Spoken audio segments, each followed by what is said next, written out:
আজকে আমি আমার নানির বাড়িতে গিয়েছিলাম মাছ ধরার জন্য। তো এই ব্রিজের নিচে আজকে আমরা মাছ ধরবো।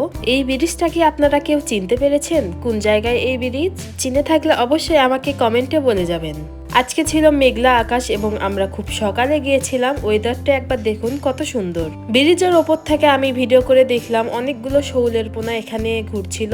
তো আমার মামা এবং আমার মামাতো ভাইয়েরা সবাই মিলে আজকে মাছ ধরবে, আমি সেটাই আপনাদেরকে দেখাবো। আমার মামা এবং আমার ভাইয়েরা ব্রিজের নিচে নেমে গেল একটা জমির ভিতরে মাছ ধরার জন্য। তো জমিতে অনেকটা কাদা হওয়ার কারণে আমি ওখানে যেতে পারিনি। আমি অন্য একটা পাশ থেকে ভিডিও করছিলাম। আমি অনেক দূর থেকে ভিডিও করছিলাম এবং জুম করে ভিডিও করা, এই জন্য হাতটা একটু কাঁপছিল। ওইখানে তো মাছ ধরছিল, আমি আর বসে বসে কি করব, সেই জন্য আমি ভিডিও করছিলাম। এই বৃষ্টির ভিতরে আপনারা কে কে এরকম জমিতে বা নদীতে মাছ ধরেন সেটা অবশ্যই আমাকে কমেন্টে বলে যাবেন। তো মাছ মারার শেষে মাছ আমাকে এনে দিল আমার ভাই।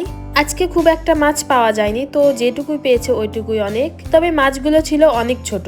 আমার ভাই এখানে হাত দিয়ে মাছ ধরে দেখাচ্ছিল মাছ কতটা ছোট। বেশি ছোট হওয়ার কারণে মাছ আর ধরলো না। এইটুকুই আমরা বাসায় নিয়ে আজকে চলে যাব। তো আমি ওপর থেকে আবারও ব্রিজের নিচে দেখলাম মাছগুলো এখানে আবারও ঘুরঘুর করছিল।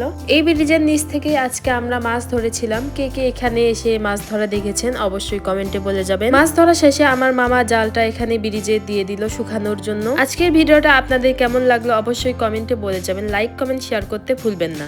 আমার ভিডিও যদি আপনাদের ভালো লেগে থাকে তাহলে অবশ্যই আমার আইডিতে ফলো দিয়ে যাবেন। সবাই ভালো থাকবেন, সুস্থ থাকবেন। আল্লাহ হাফেজ সবাইকে।